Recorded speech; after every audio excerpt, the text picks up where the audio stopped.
قال النبي صلى الله تعالى عليه وسلم يا أبا هريرة اتق المحارم تكن أعبد الناس أو كما قال عليه الصلاة والسلام.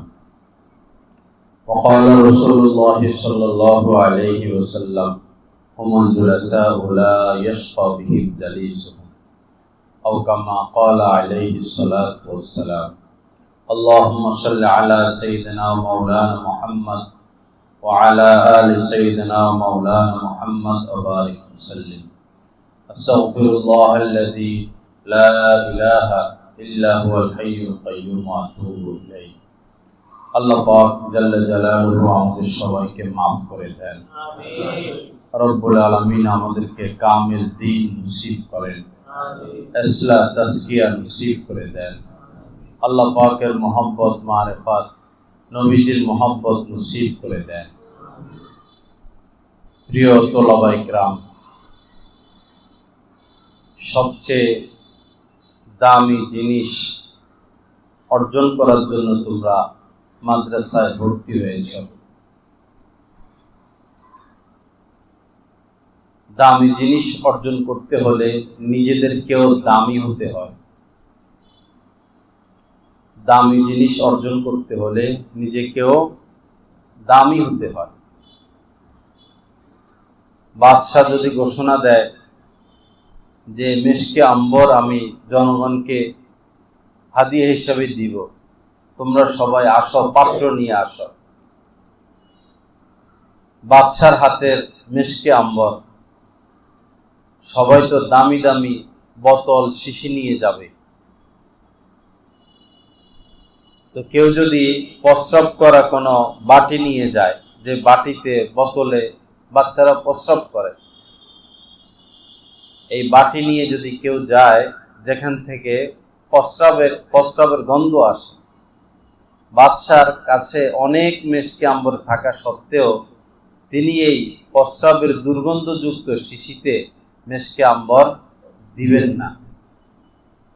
ইলম অনেক দামি জিনিস, সবচেয়ে দামি জিনিস। এই ইলম অর্জন করতে হলে নিজেকে দামি বনতে হবে, ইলম পাওয়ার উপযুক্ত হতে হবে। এখন দামি বনবো কিভাবে? প্রথম কথা হলো গুনাহমুক্ত থাকা, একদম গুনাহমুক্ত থাকা।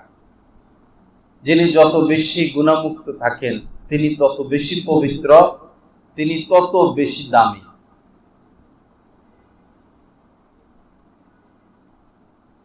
বিশেষ করে যে অঙ্গ প্রত্যঙ্গগুলোর মাধ্যমে আমরা ইলমে দ্বীন শিক্ষা করব, এই অঙ্গ প্রত্যঙ্গগুলোকে পাক রাখা, সাফ রাখা, পবিত্র রাখা। অন্তরের মধ্যে যদি কাহারো হারাম প্রেম রাখা হয়, কোন সুশ্রী ছেলে অথবা কোন নারীর প্রেম অন্তরে রাখা হয়, আল্লাহর কসম এই অন্তরে আল্লাহর মহব্বত আসে না। চোখ যদি খারাপ হয়, আমাদের সবচেয়ে বেশি গুনাহ হয় চোখের দ্বারা। পুরুষ মানুষের, তালেবে ইলমদের বেশি গুনাহ হয় চোখের দ্বারা।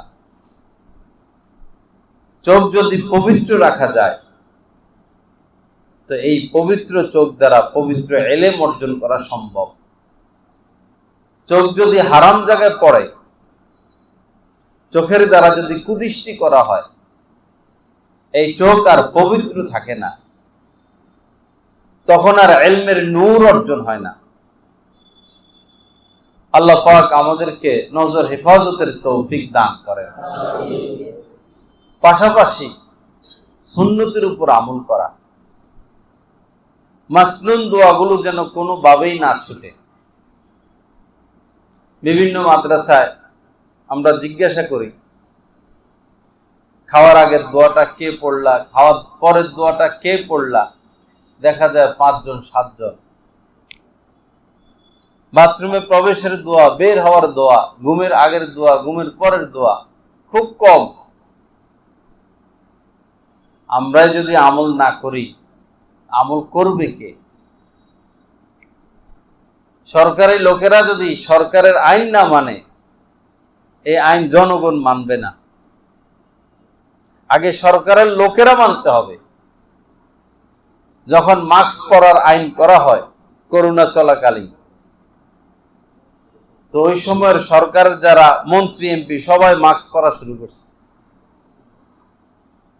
প্রধানমন্ত্রী সহ জনগণও মাস্ক পরা শুরু করলো। অনুরূপ ভাবে খাসাতুহু, আমরা আল্লাহ পাকের খাস ব্যক্তি, আমরা সমাজের মধ্যে দিন ছড়াবো, দিনের আলো ছড়াবো। আমরা যদি সুন্নতের উপর আমল না করি তো মানুষের মধ্যে আমল আসবে না। আল্লাহ পাক জাল্লা জালালু আমাদেরকে সুন্নত মোতাবেক আমলের তৌফিক দান করেন। আজকে খানা খাইছে না সবাই? মাশাআল্লাহ। দুপুরের খানার পরের দোয়াটা কে কে পড়ছে দেখি বাবা, হাত উঠাও তো, একটু পরীক্ষা করি। খানার পরের দোয়াটা 1 জন, 2 জন, 3, 4, 5, 6, 7, 8, 9, 10, 11, 12, 13, 14, 15। দেখো অবস্থা। নামো, হাত নামাও। আল্লাহর নিয়ামত, সারা পৃথিবীর সমস্ত মানুষ মিলে একটা ভাত তৈরি করতে পারবে না। কতগুলো ভাত আল্লাহ পাক খাওয়াইছেন, পানি, তরকারি, এবং যেন আমরা খেয়ে মজা পাই, জিহ্বার মধ্যে স্বাদ দিয়ে দিচ্ছেন, অথচ খেয়ে আমরা শুকরিয়াটা আদায় করলাম না। এটা বড় দুঃখজনক কথা। বাথরুমে তালেবে ইলমরা প্রবেশ করে, খবরই থাকে না ডান পা দিবে না বাম পা দিবে, খবরই থাকে না। শোয়, গল্প করতে করতে ঘুমিয়ে পড়ে, অথচ ঘুমের দোয়াটা কত শর্ট। আল্লাহুম্মা বিসমিকা আমুতু ওয়া আহইয়া, আধা মিনিটের ব্যাপার না, এই দোয়াটা পড়ে না। তোমরা আমার কথা বিশ্বাস করো না? গতকালকে কে কে পড়ছে ঘুমের দোয়া গতকাল রাত্রে দেখি? হাত উঠা তো। মাশাআল্লাহ, এটা তো ঠিক আছে। মাশাআল্লাহ, মোবারকবাদ। হাত নামা। মাশাআল্লাহ। মাসনুন দোয়াগুলো পড়বা, বেশি না, হিসাব রাখো। মসজিদে প্রবেশ, মসজিদ থেকে বের হওয়া, এই খেয়াল করো বাবারা। ঘুমের আগের দোয়া, ঘুমের পরের দোয়া, খানার আগের দোয়া, খানার পরের দোয়া, বাথরুমে প্রবেশের আগের দোয়া, পরের দোয়া। অল্প বাজারে গেলে কোনো প্রয়োজনে বাজারের দোয়াটা পড়া, কবরের পাশ দিয়ে আসা যাওয়ার সময় কবরের যেটা সালাম সেটা দেওয়া। আল্লাহ আমাদের সবাইকে তৌফিক দান করেন।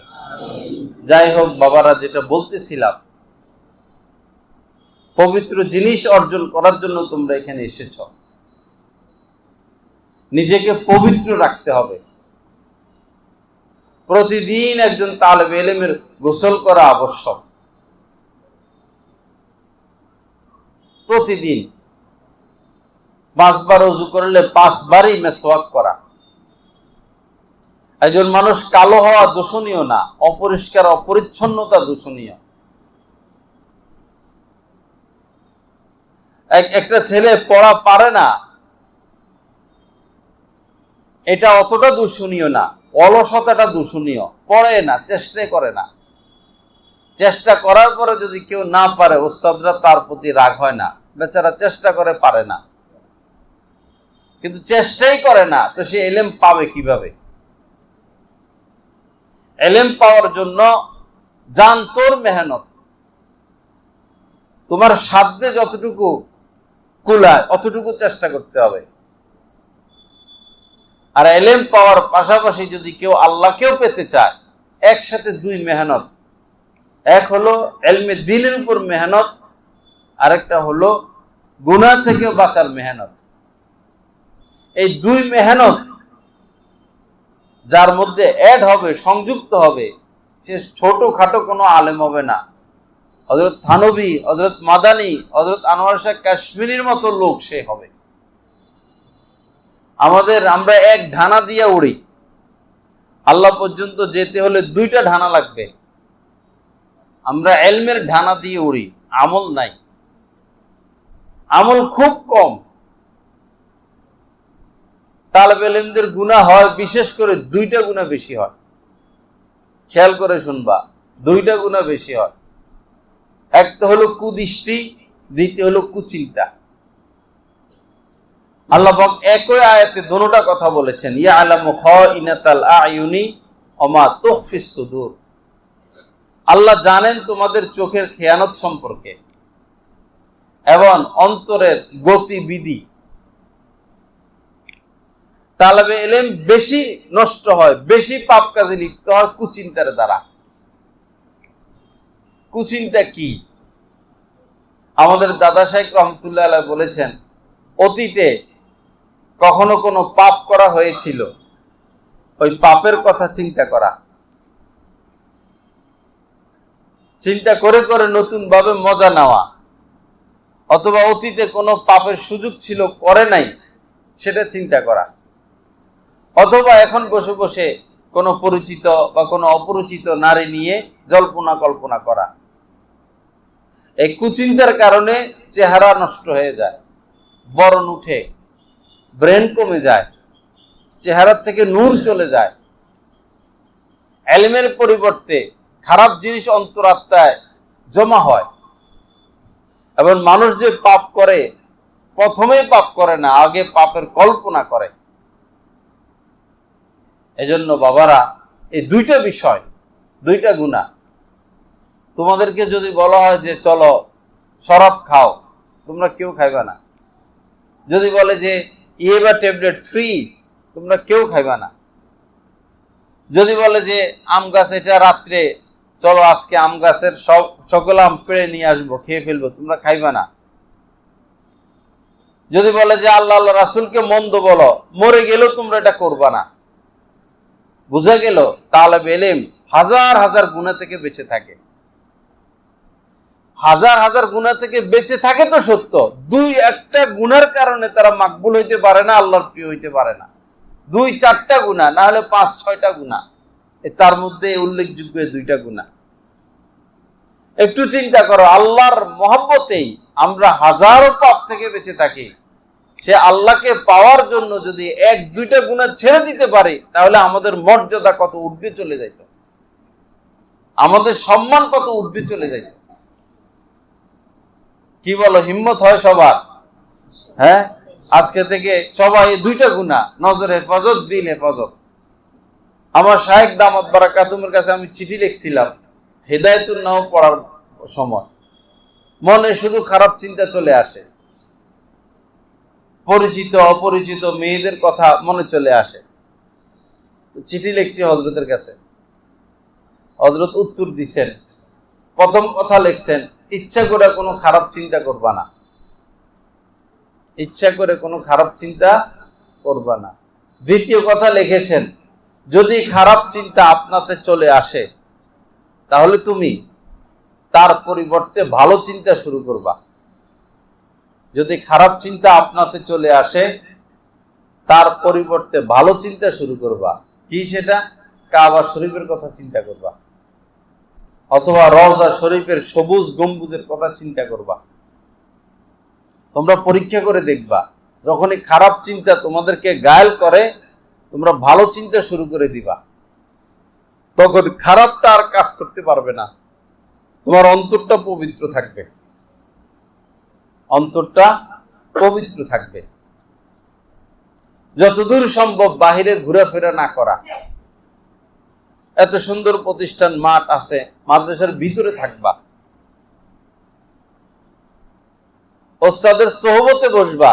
আসরের পরে একজন ওস্তাদের খেদমতে যাবা, তার সোহবতে বসবা, তাকে চা বানিয়ে খাওয়াইবা। সোহবত ব্যতীত কেউ মানুষ হতে পারে না। হযরত থানভী রহমতুল্লাহ আলাইহি লিখছেন যে শুধু পড়ানির দ্বারা দ্বীন আসে না, পড়া আর পড়ানির দ্বারা দ্বীন আসে না। কিছু কিছু জিনিস জানা যায়, শিখা যায়, দ্বীন আসে আল্লাহ ওয়ালাদের সোহবতের বরকতে। হযরত বলেছেন, যারা শুধু পড়ে, যারা শুধু ইলমি দ্বীন শিখে, সোহবত নাই, তাদের ইলম হচ্ছে শয়তান অথবা বালআম ইবনে বাউরার ইলমের মতো। অর্থাৎ তাদের এলেম তাদের কোনো কাজে আসে নাই। যারা সোহবতে যায় না কোনো আল্লাহওয়ালার, তাদের এলেম এরকম কাজে আসে না। এজন্য পড়ালেখার ফাঁকে ফাঁকে ওস্তাদদের সোহবতে যাবা, আল্লাহওয়ালাদের সোহবতে যাবা, দেখবা কি পরিমাণ ফায়দা হয়। আল্লাহ সবাইকে তৌফিক দান করেন। বাইরে ঘোরাফেরা না করা, খারাপ ছেলেদের সাথে 1 মিনিটের জন্য না মিশা। তোমাদের মধ্যেও থাকতে পারে খারাপ ছেলে, বাজে কথা কয়, খারাপ কথা বলে, মোবাইল চালায়, মেয়েদের সাথে সম্পর্ক রাখে। এগুলাকে ক্যান্সার মনে করো ভাই। ছেলেদেরকে তাকাবা না, ওদের দিকে সাথেও বসবা না। ওয়ালা তুসাহিবিল্লা মুমিনা, নবীজি বলেছেন মুমিন ব্যতীত কারো সংস্পর্শ গ্রহণ করবে না। যারা ছোট আছো কোনোভাবেই বড়দের সাথে মিশবা না। যারা বড় আছো কোনোভাবে ছোটদের সাথে মিশবা না, কথাও বলবা না। সমবয়সী, উঠা বসা করতে হলে সমবয়সী। বিশেষ করে যাদের দাড়ি আসে নাই, তোমরা নিজেকে সেভে রাখবা, বড় ছেলেদের থেকে দূরে থাকবা। আমাদের শায়েখ দামাত বারাকাতুহুম যাদের দাড়ি আসে নাই তাদের সাথে মুসাফা করেন না। হযরতের দেখা দেখি আমাদের একটা মাদ্রাসা আছে ভৈরব, জামালুস সুন্নাহ, যেখানে আমরা এই আইন পাস করাইছি। ওইখানে কোনো মুসাফা নাই, ছাত্র শিক্ষক মুসাফা নাই, ছাত্র ছাত্র মুসাফা নাই। যদি কোনো ছোট বাচ্চাকে বড় কোনো ছেলে বলে চলো তোমাকে নাস্তা খাওয়াবো, পরোটা খাওয়াবো, চলো ঘুরে আসি, না, যে তুমি আমার বড় ভাই, তোমার সাথে আমি ঘুরবো না। আল্লাহ আমাদেরকে সমস্ত পাপ থেকে বেঁচে থাকার তৌফিক দান করেন। যাদের দাড়ি আসে নাই, হাদিস শরীফের মধ্যে নবীজি বলেছেন ওয়ালা তানজুরু ইলাল মুরদান, যাদের দাড়ি আসে নাই বা দাড়ি আসলেও হালকা হালকা এখনো চেহারার মধ্যে আকর্ষণ, নবীজি বলেছেন তাদের দিকে তাকাবা না। ওয়ালা তানজুরু ইলাল মুরদান ফা ইন্না ফীহিম লামহাতাম মিনাল হুর, কেননা তাদের চেহারার মধ্যে হুরদের সৌন্দর্যতার ঝিলিক বিদ্যমান। নিজেকে সেভে রাখবা, বিরত রাখবা, দূরে রাখবা, গুনাহমুক্ত থাকার চেষ্টা করবা। দেখবা আল্লাহ পাক তোমাকে কোথায় নিয়ে যান। হযরত থানবী রাহমাতুল্লাহ আলাইহি যখন ইলমের শোহরত হচ্ছিল বিশ্বব্যাপী, তো উনারই এক সহপাঠী হযরতের কাছে আসছেন, বা মানে পরিচিত। তো এসে বললেন যে আপনিও দারুল উলুম দেওবন্দ পড়ালেখা করছেন, আমরাও করছি, আপনার ইলমে এত বরকত, আপনার এত সুনাম, এত কিতাবাদি, তো সেই হিসেবে তো আমাদের কিছুই নাই, আপনি আর কি কি কিতাব মোতালা করছেন? হযরত থানবী রাহমাতুল্লাহ আলাইহি বললেন তোমরা দারুল উলুম যা পড়েছো আমি তাই পড়েছি, বেশি কিছু পড়ি নাই। তবে তোমরা কিতাব নিয়ে পড়ে থাকতা সারাদিন, আর আমি কুতুব নিয়ে পড়ে থাকতাম। তোমরা কিতাব নিয়ে পড়ে থাকতা আর আমি কুতুব নিয়ে পড়ে থাকতাম। কুতুব বলতে রশিদ আহমদ গঙ্গুই রহমতুল্লাহ আলাই, মাওলানা ইয়াকুব নানুতুবি রহমতুল্লাহ আলাই। আজ এই জিনিসের কমতি। আমার তালেব ইলম ভাইরা, নিজের মধ্যে যদি কোনো বদ অভ্যাস থাকে এটা ছেড়ে দাও। বদ অভ্যাস অবশ্যই কোনো না কোনো বদ অভ্যাস আছে, এই বদ অভ্যাসের কারণে তোমার তারাক্কি হবে না।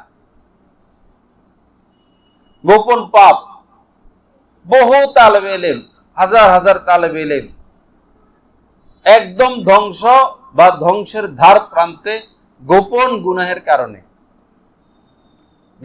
গাল এই পাশেরটা ওই পাশে ঢুকে যায়, এই পাশেরটা এই পাশে ঢুকে যায়, চোখ ভিতরে ঢুকে যায়, পড়া মুখস্থ হয় না,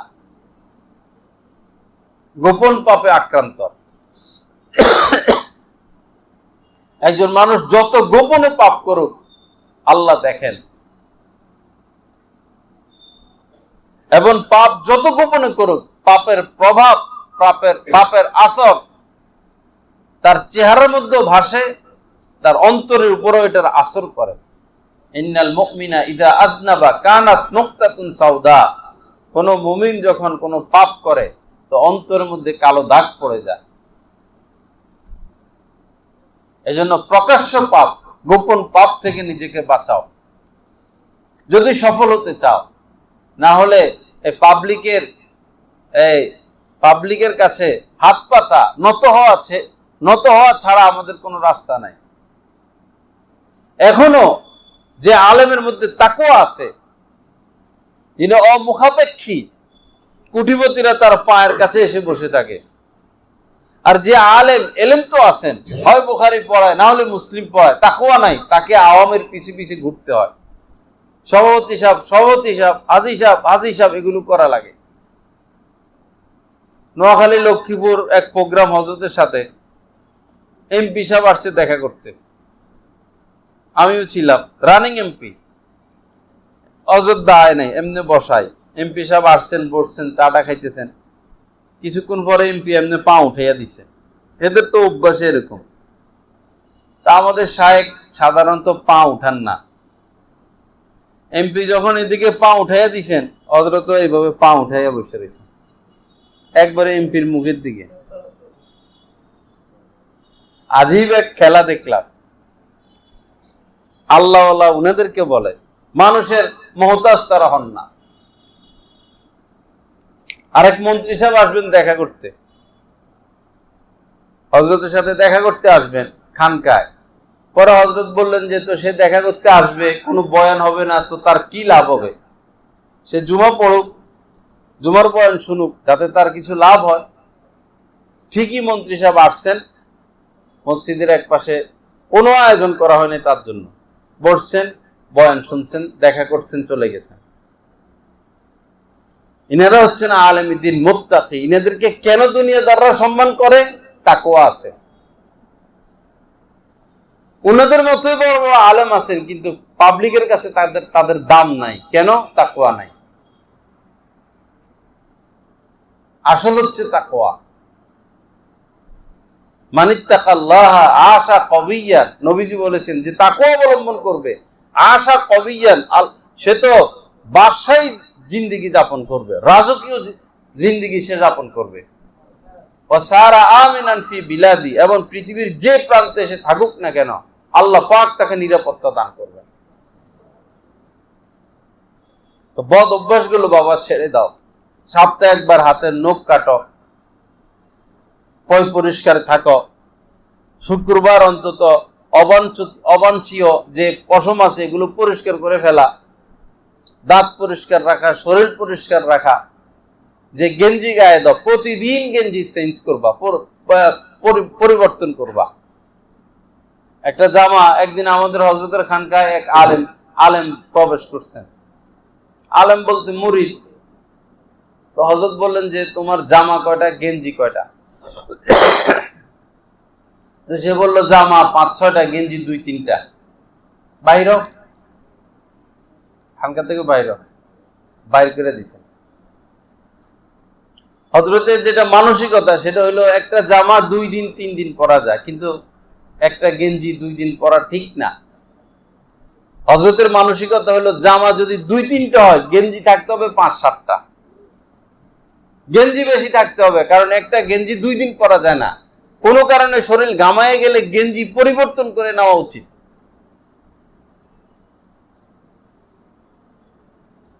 প্রতিদিনই গোসলের সময় গেঞ্জি পরিবর্তন করবা, দেখবা তোমার মন ভালো থাকবে। সাবান ব্যবহার করবা, মন ভালো থাকবে। পরিষ্কার পরিচ্ছন্ন থাকবা, মন ভালো থাকবে। টুপিটা পরিষ্কার রাখবা, পায়জামা পরিষ্কার রাখবা, বিছানা পরিষ্কার রাখবা, বালিশের কভারটা পরিষ্কার রাখবা, মনটা ভালো থাকবে। ভালো মনে এলেম আসবে। অনেকে টুপি পরতে পরতে এই টুপির ভিতরের অংশ লাল হয়ে যায়, গেঞ্জি লাল হয়ে যায়। এরকম না করা চাই। বড় জিনিস অর্জন করতে হলে তোমাকেও বড় মানুষ হতে হবে। আল্লাহ আমাদের সবাইকে তৌফিক দান করেন। হযরত থানভী রহমাতুল্লাহ আলাইহি আলেম হওয়ার দায়িত্ব নিয়েছেন 3 শর্তে। এই খেয়াল করো বাবারা, 3 শর্তে তিনি তোমাদের আলেম হওয়ার দায়িত্ব নিয়েছেন। হযরত বলেছেন, কোন তালেব ইলম যদি দরসে যাওয়ার আগে মোতালা করে নেয়, ওস্তাদ যতটুকু সবক পড়াবেন মোতালা করে নেয়, দরসে গিয়ে ওস্তাদের সবকটা মনোযোগ দিয়ে শুনে, এরপরে তাকরার করে নেয়। হযরত বলেছেন এই তালেবে ইলমের আলেম হওয়ার দায়িত্ব আমার। বুঝে দেখো, হার কিতাব মোতালা করে বসবা, এত বুঝে বুঝবা ওস্তাদের পড়া। আর যদি মোতালা না করো তো ওই দরস হবে তোমার মোতালা। বিশেষ করে এই মনে করো নাহমির জামাতে নাহমি, তারপরে হিদায়াতুন নাহুতে হিদায়াতুন নাহু, কসাস, যেগুলো মেয়ারে কিতাব, এগুলো মোতালা করে নেওয়া। শেষ আরেকটা বিষয় বলি, আদব। আদব মহামূল্যবান জিনিস। কখনো যেন পায়ে কাগজ না লাগে, কলম না লাগে। হযরত ইমাম আবু হানিফা রাহমাতুল্লাহ আলাইহির কথা শুনেছি, তিনি ওযু ছাড়া কখনো কাগজ স্পর্শ করতেন না, কাগজ ধরতেন না। এখন তো এমনও দেখা যায় হেফজখানার ছাত্ররা ওযু ছাড়া পড়ে, কোরআন শরীফ ধরে না, কলম দিয়ে চাপ দিয়ে রাখে বা চিরুনি দিয়ে রাখে, অলসতা করে ওযু করে না। ওস্তাদে না দেখুক, আল্লাহ পাক দেখেন, আল্লাহ দেখেন।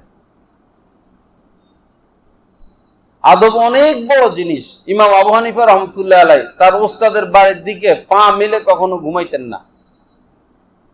দেখো, ওস্তাদের বাড়ি হয়তো 5-10 কিলোমিটার দূরে, আরো বেশি।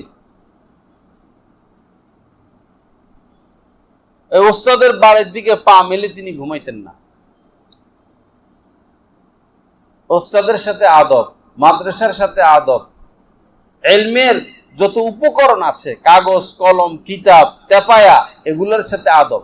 অনেকে পড়ে পাটা তেপায়ের মধ্যে লাগা। কেন পা কেন সেখানে লাগবে? এখানে তো তুমি কিতাব রাখো,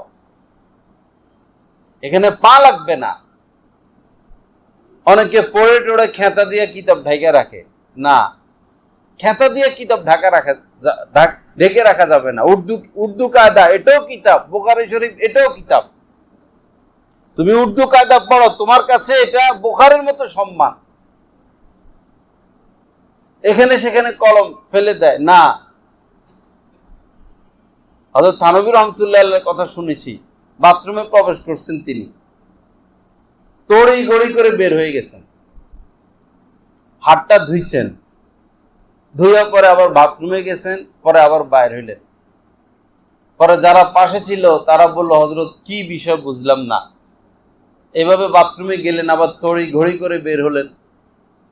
হযরত বললেন, বাথরুমে যাওয়ার পরে দেখলাম আমার হাতের মধ্যে কলমের কালি, হাতের মধ্যে কলমের কালি। এই কালি দিয়ে ইলম লেখা হয়, এই কালি দিয়ে আল্লাহর কালাম লেখা হয়। সেই কালি নিয়ে আমি বাথরুমে যাব, এটা আমার মন চাইলো না, এজন্য বের হয়ে কালিটা ধুয়ে পরে আমি বাথরুমে গেলাম। কি আদব উনাদের! এমনও ওস্তাদের কথা শুনেছি, আমাদের আকাবের দিন, বাচ্চারা তো হাঁটা লাগে, এটা 2য় তলা 3য় তলা, তো 2য় তলা যে বড় বড় ওস্তাদ ঘুমান, তালেব ইলম, আমাদের আকাবের দিন এমন ছিলেন যে এই বরাবর আমার ওস্তাদ ঘুমান, এই বরাবর তিনি হাঁটবেন না। শাইখুল হাদিস জাকারিয়া রাহমাতুল্লাহ আলাইহির কথা শুনছি, তিনি ইয়ে দিয়ে হাঁটতেন, ওই যে ওয়ালের বাইরে যেটা কাননিশনি বলে, সানসি, হ্যাঁ, এই ওইটা দিয়ে হাঁটতেন, কারণ এদিকে হাঁটলে ওস্তাদ বরাবর। এমন সম্মান করতেন ওস্তাদের। আদব, ওস্তাদের সম্মান, ওস্তাদের খেদমত ছাড়া বাবা ইলম আসবে না। আল্লাহ আমাদেরকে সেই তৌফিক দান করেন, আদব দান করেন। তো সময় শেষের দিকে 2টা গুণের কথা বলেছি, শুধু নজর হেফাজত, দিল হেফাজত। আল্লাহর কসম, যদি এই 2টা জিনিস হেফাজত করতে পারো, নজর হেফাজত, দিল হেফাজত, আর ওই 3টা কাজ মোতালা করে যাবা, ভালো করে ওস্তাদের কথা শুনবা, পরে তাকরার করবা, পড়ালেখা কেন্দ্রিক ওই 3টা কথা এসলা কেন্দ্রিক এই দুইটা কথা, নজর হেফাজত, দিল হেফাজত। তুমি এই জামানার আনোয়ার শেখ কাশ্মীরি হইবা, মনে রাখবা আমার কথা। কত উপরে যে তোমাকে আল্লাহ পাক উঠাবেন, কত ঊর্ধ্বের মর্তবা তোমাকে দিবেন, মর্যাদা দিবেন, তুমি চিন্তাও করতে পারবা না। আমাদের দাদা শাহেখ হাকিম মোহাম্মদ আক্তার সাহেব রহমতুল্লাহ আলাইহি বলেছেন যে আমার 70-80 বছরের অভিজ্ঞতা। একজন আলেমের, আল্লাহওয়ালার 70-80 বছরের অভিজ্ঞতা, এটা সোজা কথা না, অনেক বড় কথা। হযরত বলেছেন 70-80 বছরের অভিজ্ঞতা। এই জামানায় যারা এই নজরকে হেফাজত করবে, আল্লাহ পাক তাদেরকে সিদ্দিকিনের মাকাম দান করবেন। সিদ্দিকিনের মাকাম। বাবা, এই চোখ দিয়ে ইলম শিখবা, কোরআন দেখবা, এই চোখকে হেফাজত করো, যত কষ্ট হোক। নজরকে হেফাজত করো, ইলমের নূর পাইবা, বরকত পাইবা।